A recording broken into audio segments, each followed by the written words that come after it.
Merci à Éric Boulanger de nous avoir amené vraiment dans le vif du sujet. À la fois, j'allais dire, on en sait plus, mais finalement, c'est encore plus compliqué. Mais c'est encore une fois, on avance et on sait que c'est un bon début de la science et qu'avancer dans la connaissance, c'est déjà le début de la sagesse et des expériences qu'il faut en tirer. Alors en fait, ça constitue une remarquable préparation à l'exposé que va nous faire Philippe Amouyel. Bon, Philippe Amouyel, on le connaît bien, il est professeur d'université, il est praticien des hôpitaux, il est chef du service de santé publique au CHRU de Lille.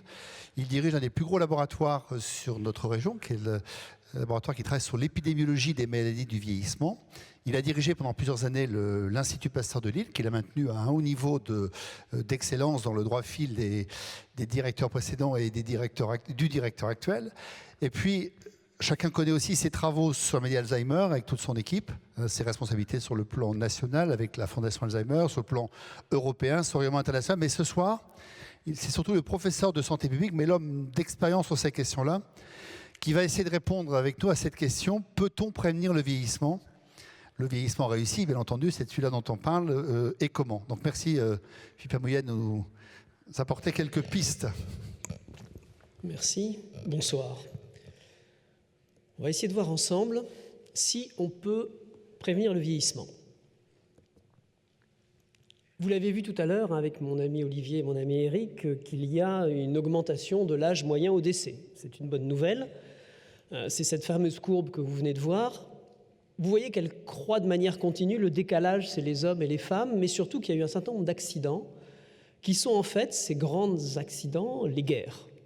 Donc ce qui est intéressant, c'est qu'après 1950, et ça on le doit à la construction de l'Europe, on n'a plus de guerre. Plus de guerre, augmentation de l'espérance de vie à la vitesse que l'on connaît aujourd'hui. Alors certes, elle baisse, elle a baissé en 2003 avec la canicule, mais aujourd'hui, on assiste quand même à une augmentation de l'espérance de vie et à une durée de vie qui n'a aucune commune mesure avec ce qu'on a pu connaître au cours des siècles précédents.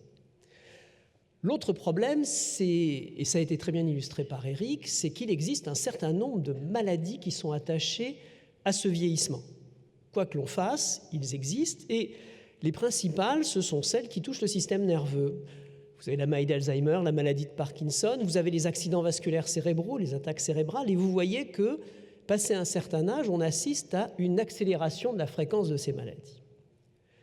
Et quand vous combinez augmentation de l'espérance de vie, augmentation de la fréquence de ces maladies avec l'âge, vous avez les démographes qui commencent à être un peu tristes. Ils se disent, finalement, avec tous ces cancers, ces maladies métaboliques, ces maladies cardiovasculaires, ces maladies neurodégénératives, l'augmentation de l'âge des populations, on va finir par avoir une épidémie mondiale de maladies chroniques, puisque les pays comme la Chine et l'Inde sont les premiers pays qui vieillissent, c'est les premiers producteurs de patients atteints de maladie d'Alzheimer aujourd'hui.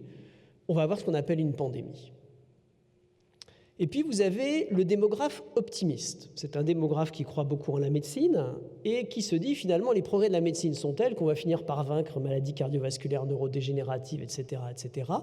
Et on va avoir un modèle de ce qu'on appelle la compression de la morbidité. C'est quoi la compression de la morbidité ? On vit tous jusqu'à 110 ans en pleine forme et à 110 ans moins 3 mois, on devient très malade et on décède. Ça, c'est le modèle du démographe optimiste qui prévalait jusque dans les années 90-2000. Et vous avez le démographe très optimiste. Alors celui-là, il croit non seulement au progrès de la médecine, mais il croit au progrès de ce qu'on appelle les NBIC, les nanotechnologies, les biotechnologies, l'informatique et les sciences cognitives. Alors pour vous donner un exemple, vous avez dans ces sciences-là la génomique, on séquence le génome humain, on regarde votre ADN et on vous dit à 48 ans, vous ferez un infarctus, à 49 ans, un diabète, et ainsi de suite. Donc du coup, on peut prévenir, on peut commencer très tôt. On peut manipuler génétiquement, vous avez peut-être entendu parler du CRISPR-Cas9, ces espèces de ciseaux, on peut corriger la génétique aujourd'hui, et les Chinois commencent à le faire dans des embryons. Les transplantations de cellules souches, on ne va pas vous greffer les organes de quelqu'un, on va vous prendre vos cellules, on va les mettre dans une culture, on va vous les réinjecter, et ça marchera extrêmement bien. Les imprimantes biologiques 3D, on va vous imprimer les organes en 3 dimensions, plus besoin de greffe, on vous les injectera. Les nanotechnologies, des machines atomiques, on vous injecte ça dans le sang, ça va sniffer tout seul le cancer, ça vous dit qu'il est là, puis ça vous envoie ce qu'il faut pour le détruire avant qu'il commence. Bon, on va quand même encore attendre un peu. L'interface homme-machine également, avec des microprocesseurs implantés dans le cerveau. Ça, c'était le très optimiste. Et on a l'hyper-optimiste, celui qui dit non seulement on va se servir de ça pour traiter les maladies, mais on va se servir de ça pour augmenter l'homme. C'est-à-dire, vous allez non seulement vieillir en bonne santé, vous allez courir plus vite, vous allez être beaucoup plus beau, vous allez voir beaucoup plus loin, vous allez avoir une santé sexuelle absolument incroyable. Et ça, c'est ce qu'on appelle un transhumaniste. Alors, transhumaniste, c'est un développement sur l'espérance de vie. Ça a été effleuré par les espérances de vie, par Eric en particulier. C'est des gens qui vous disent vous allez vivre 1000 ans. Bon, on va laisser ça de côté pour ce soir. Surtout que c'est déjà un vieux truc. Je ne sais pas si vous avez connu cette série des années 70. Il y a un point particulier chez cet homme qui avait un œil bionique et l'autre, c'est que ça a coûté quand même 3 milliards pour le faire. Donc le gros problème du transhumanisme aujourd'hui, c'est qui va payer et qui va pouvoir en profiter. Mais ceci est une autre histoire. Si on revient maintenant à des choses plus sérieuses, pour savoir comment bien vieillir, il faut s'adresser à des spécialistes. Alors j'en ai sélectionné 3. Ah, juste un mot aussi, parce qu'on a parlé de date et de définition. Que veut dire vieillir ? Vieillir, ça vient de l'indo-européen, c'est la racine vet. Le latin, ça a donné vetus, et ça veut dire une année de plus. Donc vieillir, c'est être capable de vivre au moins une année de plus. Je reviens à mes spécialistes qui on va demander conseil pour savoir comment bien vieillir. Ils sont 3, une femme, 2 hommes par 2 femmes et un homme, Jeanne, Shishigishiyo et Sarah. Jeanne, bien sûr, vous la connaissez, c'est Jeanne Calment, 122 ans, son secret, 1 verre de Porto par jour, 1 kilo de chocolat par semaine. Après, c'est quand même moyen, hein, elle se passait de l'huile d'olive sur le corps tous les jours. Bon. Et puis surtout, elle avait un optimisme à toute épreuve, on lui prête cette citation « J'ai attendu 110 ans pour être célèbre, j'entends bien en profiter le plus longtemps possible ». Shigeshiyo Itsumi, c'est l'homme. Alors lui, on ne sait pas trop s'il est vraiment né à ce moment-là, mais on estime que c'est un des hommes qui a vécu les plus longtemps sur la planète. C'est le seul homme du hit parade, hein, ça je vous le dis tout de suite. Il est japonais, il aurait vécu 120 ans, levé à 6 heures du matin en mangeant un petit déjeuner de soupe aux grues au riz, de haricots, suivi d'une courte promenade. Alors ce qu'il y a de terrible chez lui, c'est qu'il a pris sa retraite à 105 ans. Il a travaillé salarié pendant 98 ans dans une fabrique de canne à sucre. Et selon lui, le secret de sa longévité, c'est une tache de sochu, c'est un alcool fort à base d'orge quotidienne, un régime simple, il ne s'est jamais posé de questions, jamais inquiété, il s'en remettait à Dieu, au soleil, à Bouddha. La troisième, c'est Sarah Knoss, c'est l'américaine qui a vécu le plus longtemps. Alors elle, contrairement à la dernière, elle a raté 3 siècles. Vous voyez, pas de chance, elle est morte le 30 décembre 1999. Elle aurait fait 2 jours de plus, elle aurait vécu 3 siècles.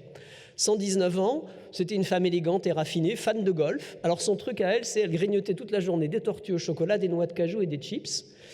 Et selon elle, pour vivre aussi longtemps, il faut se tenir occupé, travailler dur et surtout ne jamais se soucier de son âge. Là déjà, vous avez une bonne provision de petits trucs pour bien vieillir. La grande particularité de ces 3 personnes, de ces 2 femmes et de cet homme, c'est le fait qu'ils ont conservé jusqu'à la fin de leur jour un cerveau qui fonctionnait parfaitement. Tout à l'heure, on a parlé de la dépendance. Alors certes, la dépendance physique, c'est un problème, l'affaiblissement musculaire, les fractures, l'ostéoporose, mais la dépendance cérébrale, c'est-à-dire que vous ne voulez pas vous servir de votre cerveau ni dans vos relations, crée le problème. Le jour où on a réussi à régler la dépendance cérébrale, on aura réglé la plupart des dépendances. Donc c'est pour ça qu'on travaille tous beaucoup sur comment résoudre les problèmes de maladie d'Alzheimer et d'autres troubles. Si maintenant on regarde l'évolution de ces fonctions intellectuelles avec l'âge, vous voyez que ces fonctions, elles ont tendance, dans le vieillissement normal, qui est la courbe en trait plein tout en haut, à évoluer en diminuant. Alors même si vous fonctionnez très bien, vous êtes un petit peu plus lent, mais ça ne vous empêche pas de retenir le prénom de vos petits-enfants, de retenir des dates de naissance et de savoir où vous avez posé vos lunettes. Il y a des gens qui vieillissent beaucoup plus vite et qui vieillissent tellement vite que le niveau de leur fonction cérébrale s'effondre complètement au moment de leur décès. Et ensuite, il suffit de mettre des niveaux. Alors, c'est des niveaux qui ne sont pas des niveaux absolus, c'est des niveaux de tolérance sociale. Les pertes de mémoire, c'est un problème lorsque ça vous gêne dans votre vie quotidienne. Donc, vous pouvez les placer à différents niveaux et vous voyez que certains atteignent ces pertes de mémoire plus vite que d'autres. Et puis, quand vous avez un certain nombre de troubles, on va parler de maladie d'Alzheimer. D'autres les atteignent plus vite que d'autres. Ceux qui sont sur la courbe pleine, par rapport à leur âge de décès, ne les atteignent jamais. Mais ils baissent quand même leur fonction cognitive. Donc l'idée, ce serait de repousser chez ceux qui n'ont pas la chance d'avoir ce vieillissement hyper réussi, ces pertes de mémoire et l'âge de cette maladie d'Alzheimer. Pourquoi? Parce que si je le repousse suffisamment longtemps, malheureusement à ces âges-là, on a une probabilité de vieillir, de mourir qui est extrêmement forte, on va peut-être pouvoir faire en sorte que les troubles de mémoire et les maladies d'Alzheimer qui devraient survenir, eh bien finalement, elles vont survenir après votre décès. Moralité, c'est comme si vous n'avez pas fait la maladie. Donc aujourd'hui, l'objectif, parce que c'est difficile de traiter, hein, ça demande beaucoup de travail, on va en avoir pour un certain temps encore, c'est d'essayer de repousser le plus tard possible ces premiers troubles. Alors vous allez me dire, bon, tout ça c'est théorique, hein, c'est un chercheur, il ne sent pas, mais on commence à avoir un certain nombre d'éléments qui nous permettraient finalement de répondre peut-être positivement à ce problème. Premières études qui sortent depuis 3 ou 4 ans, ça c'est des cohortes danoises. Alors dans ces registres danois qui sont célèbres pour leur registre de suivi de patients et de population générale, ils ont regardé chez les plus de 90 ans 2 groupes. Un groupe de plus de 90 ans qui était né en 1905 et un groupe de plus de 90 ans qui est né en 1915. Et ils se sont rendus compte d'une chose, vous avez à droite ceux qui ont des fonctions cognitives qui marchent mieux et à gauche ceux qui ont des fonctions cognitives qui marchent moins bien, et bien la cohorte en bleu de 1905 était moins performante que la cohorte de 1915. Donc il s'est passé quelque chose entre 1905 et 1915 qui fait que les fonctions cognitives de ces tranches de population semblent meilleures. Deuxième exemple, meilleur de plus de 10%. Voilà, de plus de 10%.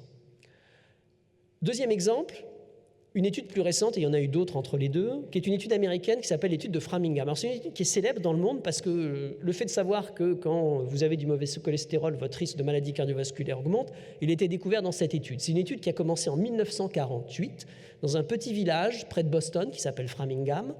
Et dans ce village, l'ensemble des personnes, c'est-à-dire 5000, est suivi quotidiennement. Leurs informations santé sont enregistrées et ils font un point santé tous les ans ou tous les 2 ans, suivant les fonds qu'attribue le Congrès américain. Et cette étude ne s'est jamais arrêtée jusqu'à présent. Ça veut dire qu'ils ont des informations sur l'évolution de l'état de santé de ces gens depuis 1948 et sur maintenant 3 générations. Donc pour eux, c'était relativement facile de refaire cette étude de cohorte, de tranche d'âge, et de regarder si dans les différentes tranches d'âge, il y a une variation de la survenue des troubles cognitifs qu'on appelle pudiquement dans ces pays la démence. Alors ça, c'est le temps.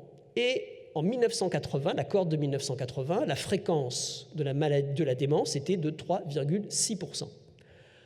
En 90, 10 ans après, 2,8%. En 2000, 2,2%. En 2010, 2%.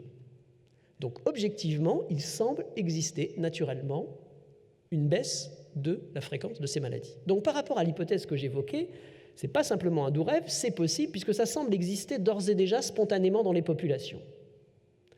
Tout le problème maintenant, c'est de comprendre qu'est-ce qui explique cette amélioration. Alors quand on voit ça, on va regarder ce qu'on appelle les facteurs de risque. On va prendre les facteurs de risque qui sont modifiables, parce que bien sûr, le plus gros facteur de risque de maladie d'Alzheimer, c'est l'âge, le deuxième, c'est la génétique. On peut pour l'instant pas faire grand-chose contre ces 2 facteurs. Donc regardons ceux dont on sait qu'on pourrait modifier, qui sont associés à une maladie d'Alzheimer. Vous avez les traumatismes crâniens répétés, les facteurs de risque vasculaire, la dépression et la réserve cognitive, et je reviendrai là-dessus plus longuement. Traumatisme crânien répété, on s'en est rendu compte chez les joueurs de football américains et chez les boxeurs. Dans ces populations, ces gens-là font 5 à 10 fois plus de maladies d'Alzheimer et de maladies de Parkinson que la population générale. Et on pense aujourd'hui que c'est dû, et on a la preuve que c'est dû au microtraumatisme qu'ils ont à subir du fait de la violence de ces activités. Alors, on peut difficilement estimer l'impact, on ne peut pas savoir si c'est ça qui a amélioré l'état de santé. En revanche, on ne va pas mettre des casques à tout le monde, donc on oublie ça. Les facteurs de risque vasculaire. Il y a un certain nombre d'études qui sont capables, avec les épidémiologistes, de regarder le niveau des facteurs de risque vasculaire et la probabilité de faire une maladie d'Alzheimer. Et c'est très intéressant parce qu'on a l'impression que les gens qui survivent à une maladie cardiovasculaire, ils ont eu un peu de chance. Là, malheureusement, ils vont faire plus souvent que les autres une maladie, des troubles des fonctions cognitives. Et on s'est rendu compte que finalement, le diabète du grand âge, l'hypertension, l'obésité, la sédentarité, la consommation de tabac, tous ces facteurs de risque vasculaire sont associés et qu'on peut attribuer un certain nombre de facteurs de risque, de cas de maladie à cette affection. Plus concrètement, si on diminuait de 10% ces facteurs de risque, on réduirait de 250 000 le nombre de nouveaux cas dans le monde. De 25%, 680 000. Donc, on peut peut-être travailler là-dessus. Dernier point, la réserve cognitive. Alors c'est quoi la réserve cognitive? C'est la façon dont fonctionne notre cerveau. Vous l'avez vu tout à l'heure, le volume de notre cerveau a tendance, de sa matière grise, de ses neurones, de la substance qui nous sert à réfléchir, diminue. Il faut savoir qu'on est avec un capital d'environ 200 milliards de neurones, mais que ces neurones, ils sont importants en soi, mais ils sont aussi importants par les connexions qu'ils tissent entre eux. Et on estime aujourd'hui qu'un cerveau fait à peu près 125 000 milliards de connexions entre tous ces neurones. Et c'est ça qui va expliquer que votre cerveau fonctionne. Alors bien sûr, on définit des zones de cerveau, mais le fonctionnement est diffus, il est global, il fait appel à l'ensemble des fonctions cérébrales. L'histoire de « je me sers que de 10% de mon cerveau qui sert à faire des jolis films de science-fiction », laissez tomber, vous vous servez de tout votre cerveau. Mais ce qui est astucieux, c'est que ce cerveau est souple et toutes ces connexions peuvent changer au cours du temps et c'est ça qu'on appelle la plasticité cérébrale. Et plus votre cerveau est plastique, c'est-à-dire qu'il s'adapte, plus votre réserve cognitive va être grande et forte. Alors la réserve cognitive, maintenant on regarde comment ça fonctionne. On prend quelqu'un qui a une réserve cognitive basse. Cette personne, lorsque le seuil de maladie d'Alzheimer va être franchi, va être défini à un certain âge au moment où la courbe en pointillé croise la courbe qui baisse. Quelqu'un qui va avoir une réserve cognitive haute et le même risque de maladie d'Alzheimer, lui, il va développer sa maladie, ses premiers signes, plus tard. Or, rappelez-vous, c'est réellement ce qu'on cherche à faire aujourd'hui. Donc, si on arrive à stimuler cette réserve cognitive, on va pouvoir, en partie, et on pense aujourd'hui que c'est ça qui explique ces évolutions, l'évoluer. Le premier élément, c'est l'éducation. Avant 1945, la référence en matière d'éducation dans la population française, c'était le certificat d'études. Aujourd'hui, alors on en pense qu'on veut, ils écrivent mal, ils font des fautes d'orthographe, ils ne sont pas possibles, la référence, ça reste le bac. Donc il y a eu une évolution de 4 ans dans le niveau d'études et on pense que ça, c'est un élément extrêmement puissant dans l'amélioration de cette réserve cognitive. Alors à côté d'éducation, il y a tout un tas d'autres recettes. Vous pouvez être optimiste, ça aide beaucoup. Vous pouvez rencontrer vos amis, le lien social est un élément assez important. Manger équilibré, mon ami Jean-Michel qui vient d'arriver va vous en parler dans quelques minutes. Vous pouvez faire de la musique, vous pouvez pratiquer de la méditation, vous pouvez vous servir de votre main gauche, si vous êtes gaucher, votre main droite, vous pouvez apprendre une nouvelle langue. Bon, il faut surtout éteindre la télé, ça c'est pas bon. Mais pas votre tablette ni votre smartphone, ça peut être potentiellement utile. Et puis il y a 3 activités qui sont remarquables pour stimuler tout ça, c'est bricoler, jardiner, voyager. Voilà, vous avez la liste de ce qu'il faut faire et à chaque fois j'ai pris des exemples qui ont été mesurés dans des systèmes qui permettent de mesurer la réserve cognitive, en particulier ce qu'on appelle de l'IRM fonctionnel, enfin tout un tas d'outils ultramodernes. Voilà ceux qu'on arrive à retenir là-dessus. Je vais en retenir 2 spécifiquement. Le premier, il est reporté sur ce graphique. Vous avez ici le niveau des performances intellectuelles chez des hommes et des femmes de 60 à 64 ans en fonction de ceux qui n'ont plus d'emploi rémunéré à cet âge-là. Là, c'est représenté par pays.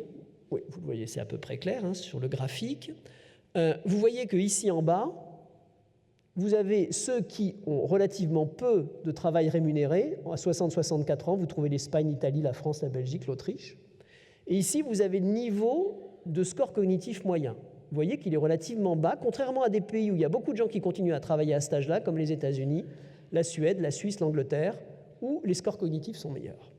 Donc quand on a vu ça, c'est vrai dans différents pays, cette courbe-là, on s'est dit finalement, il y a peut-être un lien avec le travail, mais voilà, il se passe tellement de choses à ces âges-là qu'on ne sait pas. Donc il y a une autre analyse qui a été faite, c'est de comparer les sujets qui ont entre 54 et 54 ans à 60 à 64 ans. On regarde la baisse du pourcentage d'emploi entre 50, 54 et 60, 64, ici, et on regarde la performance cognitive et sa variation. Vous voyez que plus le rapport des gens qui ne travaillent pas à 60-64 ans par rapport à ceux de 50-54 ans est important, ici, plus l'effondrement des fonctions cognitives entre ces 2 tranches d'âge est important. Et vous avez, au top du top ici, la France. Alors du coup, on s'est dit, mais bon, la France, là, on est flagué. En 2012, il y a une étude qui a été faite, qui n'a pas eu beaucoup de retentissement, qui a été publiée qu'en 2014, qui a consisté à regarder le taux de survenue de la démence et de la maladie d'Alzheimer dans 429 803 hommes et femmes du régime social des indépendants. Vous savez, on a maintenant des bases de données en fonction de ce que vous payez comme médicaments, des prises en charge et autres, ce qu'on vous rembourse comme médicaments. Donc ils ont regardé cette population, ils ont regardé leur âge de départ à la retraite. Vous voyez que massivement, cette population, qui est très variée, puisqu'il y a des artisans, il y a des professions intellectuelles, il y a des professions libérales, vous voyez ici que l'âge de départ à la retraite est à 60 ans massivement, et puis un deuxième petit pic à 65 ans réparti dans ce contexte-là. Ils ont regardé pour l'ensemble de ces gens leur risque de développer une maladie d'Alzheimer. Et ils se sont rendus compte que leur risque de démence diminuait de 3,2% pour chaque année supplémentaire d'âge de départ à la retraite. 3%, c'est énorme pour un an, parce que si vous partez à 70 ans au lieu de 60 ans, vous réduisez de 30% votre risque. Alors, ça n'a pas eu beaucoup d'écho médiatique en 2012 quand on a sorti ça. Vous comprenez pourquoi, je n'insisterai pas. Mais voilà, je ne pouvais pas vous cacher, vous passer ça sous silence. Le deuxième élément dont je voudrais vous parler, c'est un autre des facteurs que vous avez vu tout à l'heure, c'est la sédentarité. Parce que ça, c'est facile, on peut y accéder relativement facilement. La sédentarité est associée à la réserve cognitive. Une des équipes qui travaille à Lille dans le LabEx que j'ai l'honneur de diriger, l'équipe de Luc Buet, a montré que quand vous prenez des petites souris, on peut simuler des maladies d'Alzheimer, quelque chose qui ressemble à ça chez la petite souris, que vous lui mettez une petite roue et que vous la faites courir. C'est pas la roue, elle rentre quand elle veut, c'est un tapis roulant électrique, vous la mettez dedans, elle court. Et bien finalement, elle retarde les lésions qu'elle a de maladie d'Alzheimer. Donc apparemment, l'activité physique aurait un effet bénéfique sur un certain nombre des lésions de la maladie d'Alzheimer.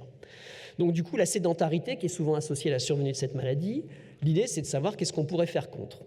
Alors, c'est pas de vous inscrire dans un club de sport, c'est pas du sport, c'est réellement de l'activité physique. Et l'élément le plus simple que vous pouvez faire, c'est de marcher. Il n'y a pas plus naturel que ça. Et quand je dis marcher, c'est marcher. C'est pas aller faire des grandes balades dans la forêt, en montagne, sur le GR20 en Corse. C'est réellement marcher. Par exemple, si vous faites votre ménage, vous marchez, vous faites des pas. Si vous tondez votre gazon, vous faites des pas. Si vous sortez votre chien le soir régulièrement, vous faites des pas. Tout ça, c'est des pas qui s'accumulent et qui sont comptabilisés dans votre activité physique. Alors, on raconte souvent qu'il faut faire, comme le disait Eric, 30 minutes ou 10 000 pas. D'où ça vient ces 10 000 pas? Ça vient des Japonais. Encore une fois, pourquoi? Parce que les Japonais ont eu les Jeux Olympiques de Tokyo en 1964. Ça a déclenché un tel engouement chez les Japonais qui étaient plutôt pépères et sédentaires que les équipes médicales, et en particulier celle d'un professeur de santé publique de Kyushu, le professeur Yoshiro Atano, se dit mais comment est-ce qu'on peut maintenir cet élan? Donc il a inventé un petit appareil qu'on appelle aujourd'hui un podomètre, et il en a distribué aux Japonais, et il a regardé combien de pas ils faisaient en moyenne. 3500 à 5000, c'est ce qu'on fait habituellement en population. Il a associé ça à des consommations caloriques et des consommations d'énergie, et il en a conclu qu'à 10 000 pas, c'était bien, on commençait à consommer, et on pouvait être considéré comme actif. Alors bien sûr, si vous prenez un outil de cette manière, vous n'allez pas, si vous faites 2500 pas par jour maximum, comme vous faites en général quand vous avez une vie sédentaire, que vous regardez la télé et que vous travaillez à votre bureau devant votre ordinateur, vous n'allez pas passer à 10 000 du jour au lendemain. Mais vous pouvez faire 500, puis 500, puis 500 et augmenter. Et ce d'autant, vous pouvez le faire facilement qu'aujourd'hui, les objets connectés vous permettent de mesurer, sans que vous en rendiez compte, réellement votre nombre de pas. On a ainsi lancé avec le Centre hospitalier régional de Lille un programme qu'on a appelé 10 000 pas, le défi pour la vie, où on a distribué comme ça des podomètres au personnel du CHRE de Lille, parce que charité bien ordonnée commence par soi-même, pour essayer de les faire marcher un petit peu plus. Donc ils ont un petit podomètre que vous voyez ici. Ils ont un petit téléphone mobile. Alors on m'a dit, oui, mais vous comprenez, tout le monde n'a pas de téléphone mobile et de smartphone. Aujourd'hui, le taux de couverture des smartphones en France, il est de 80%. D'accord ? Je pense qu'un certain nombre d'entre vous. Alors, il y en a certains qui en ont encore des à clapper, ça marche moins bien, mais la plupart des gens, et surtout les prix ont énormément baissé, donc n'hésitez pas à en acheter et à connecter ça. Et la petite application, derrière, elle vous mesure votre nombre de pas, elle vous fait des défis, et puis elle vous donne des petits conseils ici, une petite semaine, l'objectif n'est pas loin, ne vous découragez pas. Juste pour vous faire prendre conscience de votre nombre de pas, et l'idée, c'est d'augmenter un petit peu régulièrement pour atteindre ces 10 000 pas, et vous verrez, ça vous aidera beaucoup sur votre cerveau. Donc, au total, des liens sociaux. La vie en couple, c'est très utile, ça diminue bien le risque de maladie d'Alzheimer. Marchez, promenez-vous dans la nature, et puis surtout, rappelez-vous bien, le cerveau, lui, ne s'use que si l'on ne s'en sert pas. Je vous remercie de votre attention.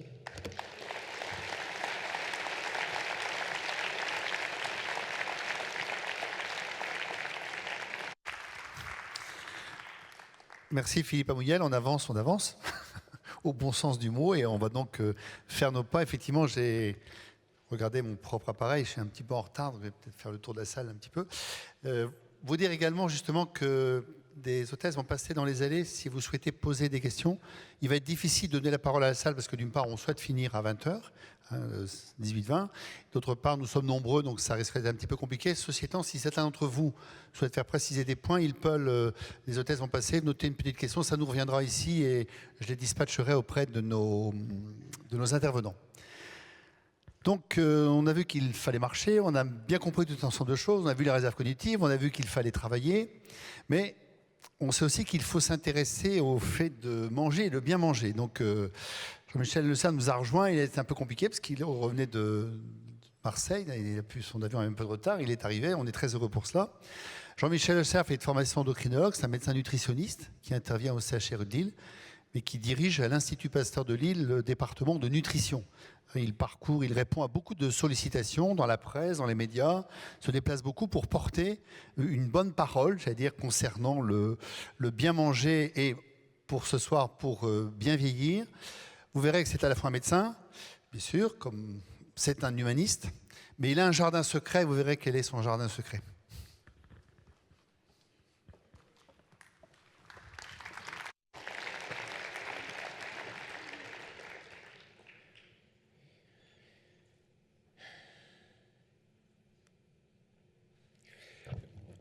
Merci beaucoup de m'avoir présenté ainsi. Effectivement, j'ai une bonne nouvelle à vous annoncer, c'est que manger nous fait du bien. Et pourtant, beaucoup de gens se posent des questions régulièrement sur leur alimentation. Et vous voyez, j'ai fait un petit micro-trottoir pour savoir ce que voulait dire bien manger. Et j'ai recueilli toute une série d'informations ou d'idées que les gens peuvent avoir. Alors vous voyez, vous y retrouverez peut-être beaucoup manger, manger bio, manger avec d'autres, ne pas trop manger, jeûner, se faire plaisir, manger suffisamment, manger plus ce que l'on aime moins, manger moins ce que l'on aime trop, faire régime, bien profiter de la vie, supprimer ce qui est dangereux, manger un peu de tout, manger de tout un peu. Avec cette petite alchimie, je ne sais pas si vous y retrouverez, mais je pense qu'il y a beaucoup de gens qui sont un peu perdus, d'autant que l'on nous dit régulièrement qu'il faut éliminer le beurre, la viande, le pain, les graisses, le sucre, le lait, le chocolat, les frites, l'huile de palme, le lactose, le gras, les additifs. Bref, que nous reste-t-il à manger? Alors, avec tous ces interdits, ou toutes ces injonctions, ou tous ces désirs, comment s'y retrouver? Et finalement, je me suis dit que Philippe Amouyel avait dit à peu près tout, parce qu'il nous a dit qu'il fallait trouver du relationnel, qu'il fallait marcher et qu'il fallait sans doute aimer manger aussi. Il nous a dit en tout cas qu'il fallait bien manger. Alors, bien manger, ça veut dire quoi? D'abord, je voudrais rappeler, et c'était un peu mon introduction, que l'alimentation nous fait d'abord du bien. Et c'est vrai qu'aujourd'hui, les discours sont souvent un peu alarmistes, qu'on nous dit que manger nous empoisonne et que finalement, lorsque nous mangeons, nous nous faisons du tort. C'est peut-être un langage d'enfant gâté. Notre alimentation mérite d'être améliorée indéniablement. Notre alimentation est loin d'être parfaite. Encore faudrait-il que l'on sache ce qui est parfait. Indéniablement, mal manger augmente le risque de nombreuses maladies et probablement également le risque de déclin cognitif lié à l'âge, dont Philippe Amouyel a parlé. Mais rassurons-nous, manger ne nous rend pas malade, c'est ne pas manger qui nous rend malade, et manger nous fait quand même du bien pour le moral, pour l'esprit et pour le corps.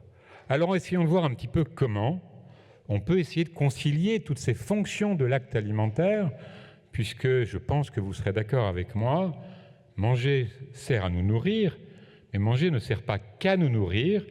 Ça nous fait du bien pour notre santé, sans aucun doute, mais ça nous permet aussi de nous faire plaisir, de nous réjouir, mais également de nous réunir.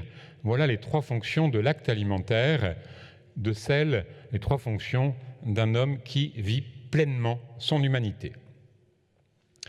Alors bien sûr, on va s'auto-flageller une fois de plus, le régime occidental, s'il est déséquilibré, et le s'il est déséquilibré est très important, mais il est souvent déséquilibré malheureusement, est associé un risque accru de maladies cardiovasculaires, d'obésité, de certains cancers, de déclin cognitif et visuel lié à l'âge, mais je crois que vous n'êtes pas venu pour qu'on vous annonce que des mauvaises nouvelles, et on nous le rabâche tellement qu'on finit par se boucher les oreilles. Alors j'ai quand même mis en abscisse le pourcentage d'excès et de déséquilibre et le pourcentage de sédentarité, et vous voyez que ceci est graduel et que ceci reste quand même statistique, car nous sommes différents et sans doute inégaux vis-à-vis de beaucoup de facteurs, y compris ces facteurs externes que sont l'alimentation et le mode de vie. À l'inverse, il existe quand même une alimentation protectrice, et vous voyez que j'ai fait beaucoup moins savant que mon ami Philippe Amouyel, je n'ai pas été chercher des grandes courbes, mais je pense qu'elles sont assez justes. L'alimentation protectrice, c'est tout un ensemble de facteurs alimentaires, et que j'ai indiqué en pourcentage d'alimentation méditerranéenne et en pourcentage d'activité physique, qui sont associés à une diminution du risque de maladies cardiovasculaires, d'obésité, de diabète, de certains cancers, de déclin cognitif et visuel liés à l'âge. Alors vous voyez que c'est toujours quand même très prudent, puisqu'on parle de risque et non pas de certitude. C'est un petit peu toute la difficulté que nous avons, c'est qu'on annonce en quelque sorte une probabilité d'avoir un pépin. Alors il ne faut quand même pas trop annoncer ça tous les jours à la radio, parce que les gens, encore une fois, peut-être finissent par ne plus entendre. Mais aujourd'hui, le message passe et un certain nombre de gens ont compris que leur alimentation était extrêmement importante pour leur santé aujourd'hui et demain. Et on pourrait même dire hier, mais il n'est jamais trop tard pour bien faire, et donc on ne va pas non plus trop se lamenter sur notre passé. Quand j'étais petit, quand j'étais dans le ventre de ma mère, elle m'a mal nourri, eh bien on n'y peut rien, c'est comme ça, mais si on est une femme enceinte, on fera très attention à avoir une bonne alimentation pour son bébé et le futur adulte que cela fera. Alors, quand on parle d'alimentation, on a toujours un petit peu de mal parce que les gens nous disent « Oui, mais qu'est-ce que je dois manger et est-ce que je mange bien, docteur ?» Alors, moi, j'ai l'habitude de répondre que je ne sais pas, et les gens sont un peu surpris parce qu'ils disent « Mais on croyait que vous étiez spécialiste. » Alors, après, je peux avoir des éléments de réponse si je pose des questions supplémentaires. Vous savez, quand on vous pose une question, il faut répondre par une question. Comme ça fait avancer un peu le débat. Un des repères pour juger de la quantité alimentaire d'alimentation que vous avez en ce moment est simplement un paramètre aussi simple que le poids. Non pas le fait d'avoir un poids excessif, parce que le poids excessif ne reflète pas ce que vous mangez, mais reflète ce que vous avez mangé. On reflète votre histoire, en quelque sorte. C'est un cumul. Par contre, si votre poids aujourd'hui et régulièrement monte, eh bien si aujourd'hui et régulièrement il monte, c'est qu'il y a un petit peu d'excès par rapport aux dépenses. Mais j'ai envie de dire aussi, il y a sûrement des dépenses insuffisantes par rapport aux excès, car de plus en plus, on pense que la sédentarité est un facteur clé dans la régulation du poids. À l'inverse, s'il baisse, eh bien, c'est qu'il y a un déséquilibre dans l'autre sens. C'est aussi simple que ça. On se demande pourquoi il faut faire des études pour annoncer des vérités comme celle-ci. Par contre, vous pouvez avoir un poids excessif et ne pas manger trop par rapport à ce que vous dépensez, mais vous avez autrefois sans doute manger plus que ce que vous avez dépensé, non pas une fois, mais de façon régulière. Car quand nous mangeons de façon répétée, et c'est le cumul qui va poser des problèmes. C'est pourquoi il est sûrement hors de question de dramatiser le moindre écart et d'être un nouveau terroriste alimentaire. On a déjà assez de terroristes comme ça, on ne va pas en rajouter. Et donc cet équilibre alimentaire, sur le plan quantitatif, eh bien, il est en interaction avec notre activité physique, mais vous voyez que je l'ai mis aussi en interaction avec l'alimentation variée. Je vais revenir dessus dans un instant. Alors, il y a bien sûr ce paramètre du poids, mais on peut avoir aussi d'autres indicateurs qui sont assez simples et qui sont plus des conseils en quelque sorte. Manger assez, c'est-à-dire ni trop ni trop peu. Finalement, les conseils seront toujours à peu près les mêmes. Il y en a deux à retenir, ni trop ni trop peu, et un peu de tout ou de tout un peu. Vous voyez, c'est pas très très compliqué. Hein. Eh bien, dans le ni trop ni trop peu, quelques conseils que nous n'appliquons pas, malheureusement, la plupart d'entre nous, d'entre vous et d'entre moi, comme dirait l'autre. Ne pas faire de réserve. Nous faisons trop de réserves. Nous faisons des réserves partout, dans les tiroirs des secrétaires et des employés, alors secrétaire au masculin ou au féminin, dans les placards, dans les armoires, dans les réfrigérateurs, dans les congélateurs. Il y en a pour tenir un siège. Ne pas faire de réserve, parce que quand vous avez des réserves, eh bien, vous finissez par les manger. Ah, ça va être périmé, je le mange.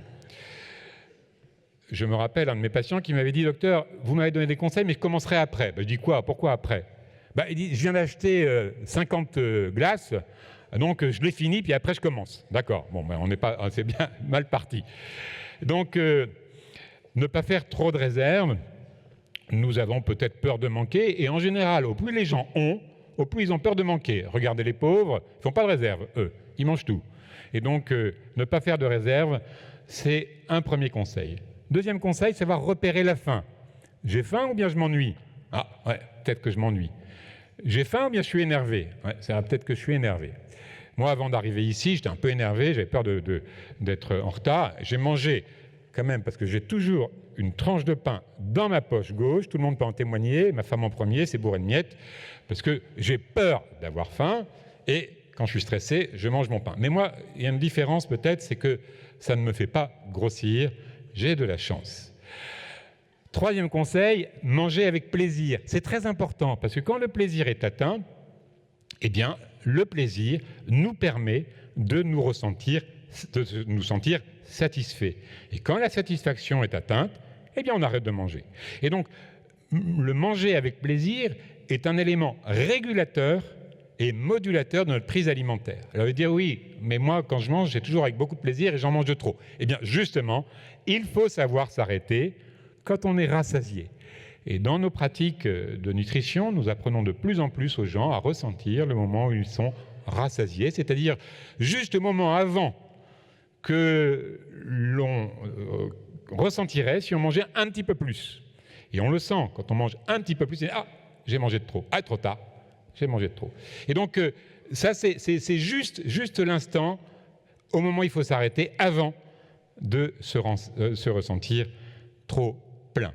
Et puis, manger à table, assis, avec d'autres, un certain temps. J'étais cet après-midi avec des chercheurs qui travaillent en sciences sociales sur la commensalité. La commensalité, ça veut dire comme, c'est-à-dire avec, et mensa, ça veut dire la table, le repas. Eh bien, manger avec d'autres est un élément régulateur de notre prise alimentaire, et aussi c'est un élément de relation tout court. Alors, on a vu ce qu'il fallait faire pour ne pas manger ni trop peu. Maintenant, le deuxième conseil, peut-être plus important encore, c'est de manger de tout. C'est-à-dire, non plus parler de la quantité, mais de la qualité. La qualité au sens quoi je mange et non plus combien je mange. Quoi je mange? Quoi je mange de tout. Alors, je l'ai expliqué avec 3 mots, ou enfin 6 mots. Premièrement, variété, diversité. J'ai fait une répétition exprès, parce que variété et diversité, c'est pareil. Donc, comme ça fait rentrer dans notre tête. Et puis deuxièmement, l'homme est omnivore, donc il doit absolument manger de tout. Mais ce n'est pas si facile que ça que manger de tout, parce que quand je pose la question à mes patients, ils me disent « oui, moi je mange de tout ». Mais quand je les regarde, ce n'est pas vrai. Il y a beaucoup de personnes qui mangent toujours la même chose.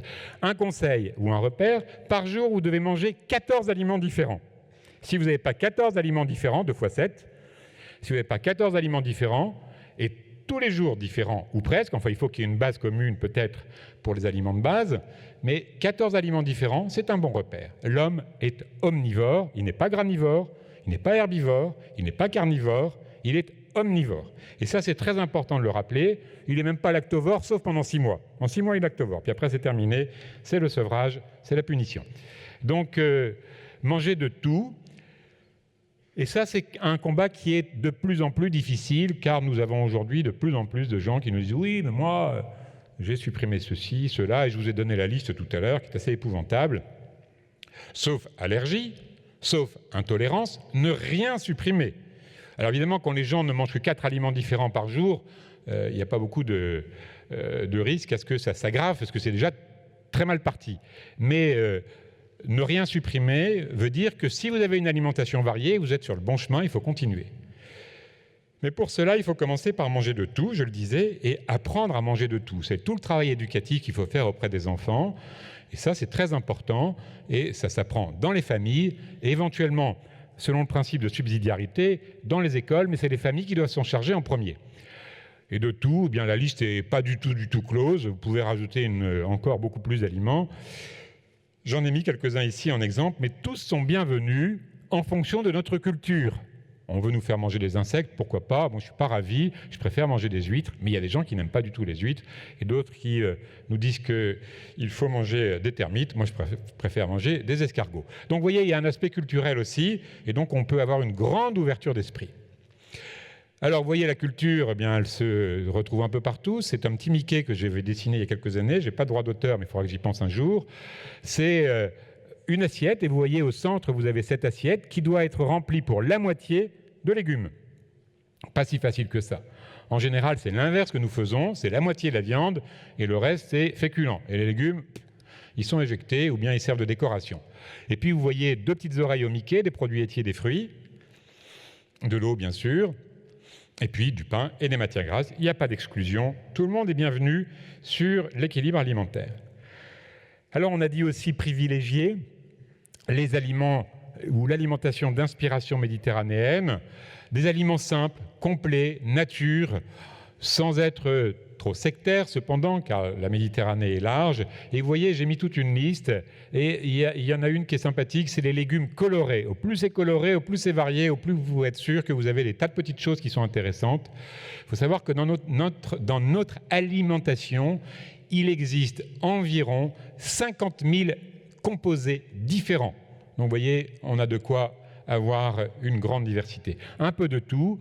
Et le régime méditerranéen est considéré, d'après les meilleurs spécialistes en nutrition, comme un modèle. Et comme on n'est pas très loin, puisque jusqu'en 1668, on était sous domination espagnole, donc on se sent très proche du régime méditerranéen. Vous êtes d'accord avec moi? Alors, le régime méditerranéen, mais c'est aussi cette illustration avec une pyramide. Et vous voyez que la base, mais on comprend que c'est quelque chose qui est plus important. Ensuite, on met les légumes. Moi, je suis du Nord, donc j'ai mis les pommes de terre à côté des légumes, car c'est un légume, même s'il est un peu différent. Les produits laitiers, les matières grasses, le poisson, la viande, les oléagineux, les produits sucrés, le vin. Et donc, vous voyez qu'a priori, c'est ce qui est plus petit, plus étroit et en haut, qui doit être restreint. Le seul problème avec cette pyramide, c'est que moi, quand je vois une montagne, j'ai envie d'aller au sommet, et donc je me dis que c'est peut-être pas forcément la bonne idée. Et il est entouré d'eau et est entouré d'activités physiques. Ça aussi, c'est un rappel. Je terminerai avec quelques petites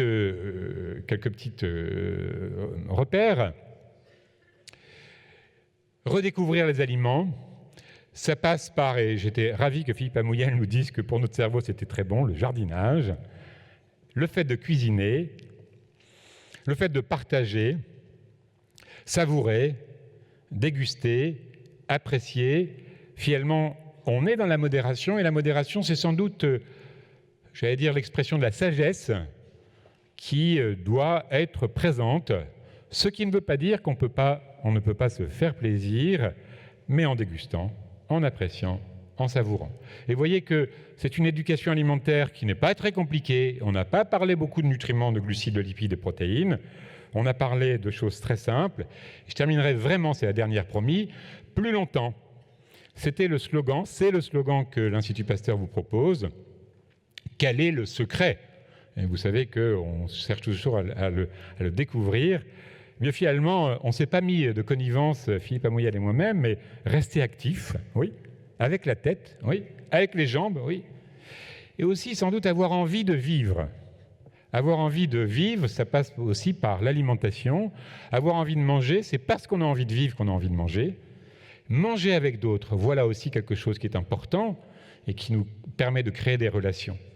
Et puis, je n'ai pas pu ne pas succomber à la tentation de vous dire que finalement, est-ce qu'on a vraiment, vraiment raison?